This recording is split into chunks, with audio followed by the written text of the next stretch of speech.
welcome to yet another episode here at Real in Films. And we're going to be reviewing today Ghostbusters Frozen Empire. Before anything, pause the video. If you have not yet subscribed to our YouTube channel, go ahead, subscribe to our YouTube channel as well. Follow us in all of our social media as Real in Films, so that you guys can be up to date with anything and everything movie related. And as well, if you guys want to follow me, you want to follow a content creator dad, go ahead and follow me at Cinema Dad PR.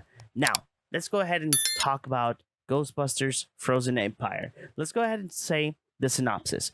When the discovery of an ancient artifact unleashes an evil force, Ghostbusters, new and old, must join forces to protect their home and save the whole world from a second ice age.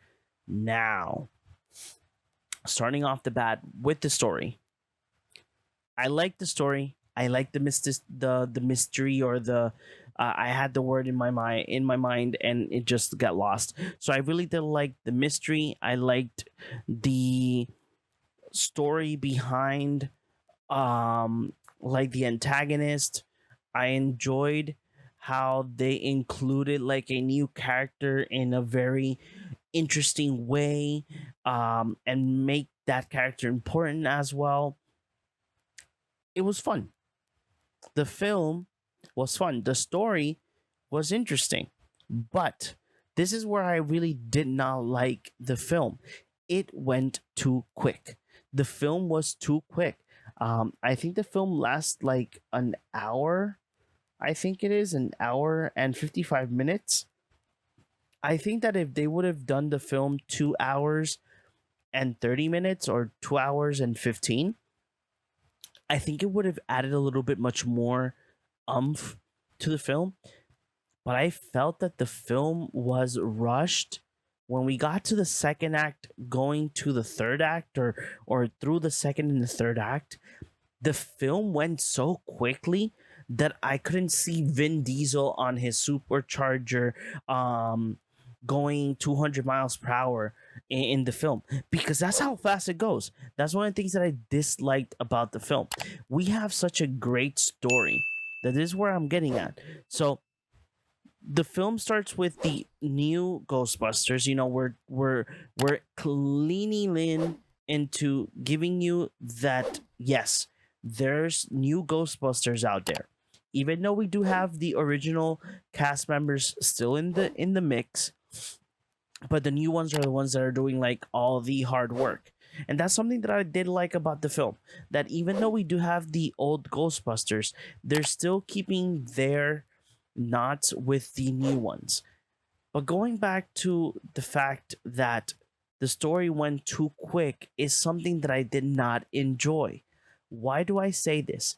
Because when you have such a complex character, and I'm not going to say complex character, it's not that it's complex, but such an intriguing antagonist, you know, that has layers, like how Shrek said, there's layers in an onion, and or ogres have layers. So this antagonist has layers. There was no time to explain the why the antagonist is doing what it's doing. There was light explanations, like in terms of history, but what was the actual cause of like why are you doing this? Getting revenge to the world, wanting world domination? You know, I wanted to know more of this antagonist, and more in regards to the backstory, a little bit much more details like that we can go ahead and be like, oh, okay. And as well, being the fact that they do present a type of like different ghost that roams through the city with no issues whatsoever, it was intriguing as well. And as well, you did not touch bases on that, and it got me furious.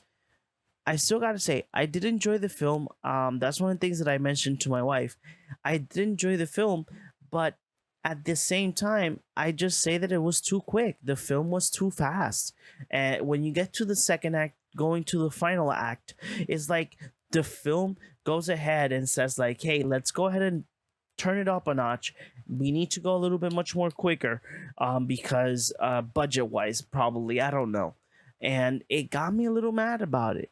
In regards to now talking to about the cast, we have basically all of the original cast from the first one, but we do have an additional one. I think we do have a couple, but the one that makes like the most impact on the film is Kumali Nanjiani, that plays Nadim. We have seen him. He's was in the film of the Eternals as well. He plays a very important role in Silicon Valley. And I do gotta say that it's really great to see how he keeps getting great roles and his career is growing more by the second. And I really do like to say that I really loved the whole ensemble. I do like the kids. I do like the fact that the kids are bringing up like these top notch performances. I think that one person that we should keep our eyes on is McKenna Grace. McKenna Grace plays Phoebe Spengler, and McKenna is somebody that we have seen countless of times, especially myself. I've seen her in Young Sheldon. I'm trying to see if Ready Player One, Mr. Church. I'm trying to see if I can find something a little bit much more older. Yeah, but I think that Mr. Church, if I'm not mistaken, Gifted, the one with Chris Evans, How to Be a Latin Lover. So she's been in many films, and I think that if she continues her great job, her acting career she can become a star. For in regards to everybody, Finn Wolfhard, Trevor Spengler, I just gotta say that Finn, if you listen to me one day, you're doing the same character that you're doing on Stranger Things in Ghostbusters, and it's not fun. Not saying it in a bad way. It happens, you know. And Paul Rudd, Paul Rudd is Paul Rudd, guys. I love Paul Rudd. Paul Rudd, I think that he can do anything in this point of his career. But I say that the whole cast is phenomenal.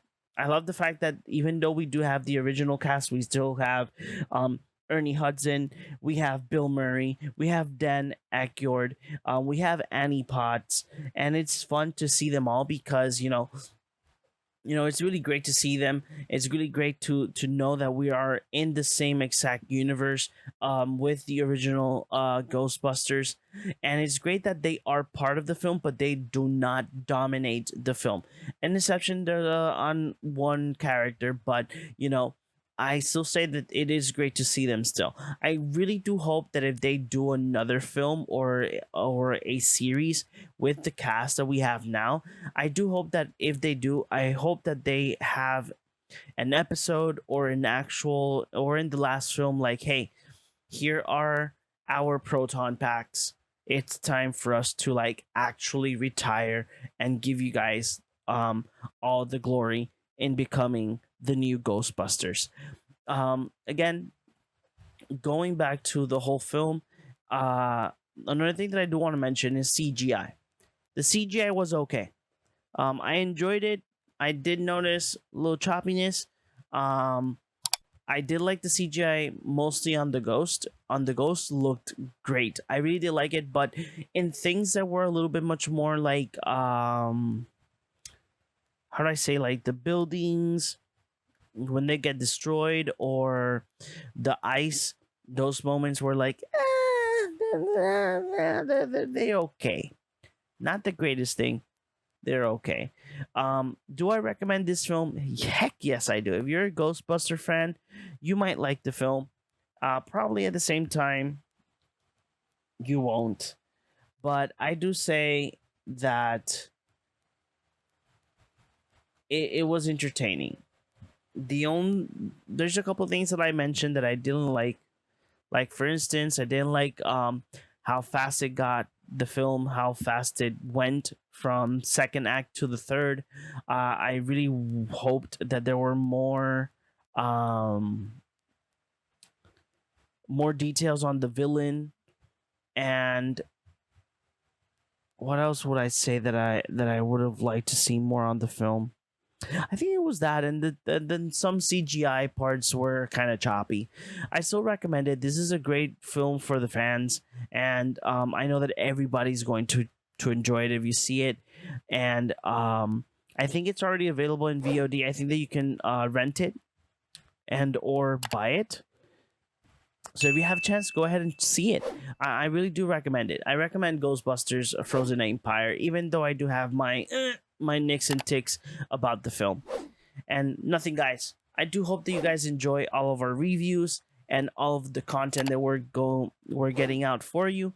And remember, as soon as this video ends, go ahead, subscribe to our YouTube channel, follow us in all of our social media, like that you can be up to date with anything and everything movie related. And as well, if you guys want to follow me at Cinema Dad PR. And I do hope that I will see you guys in the next one.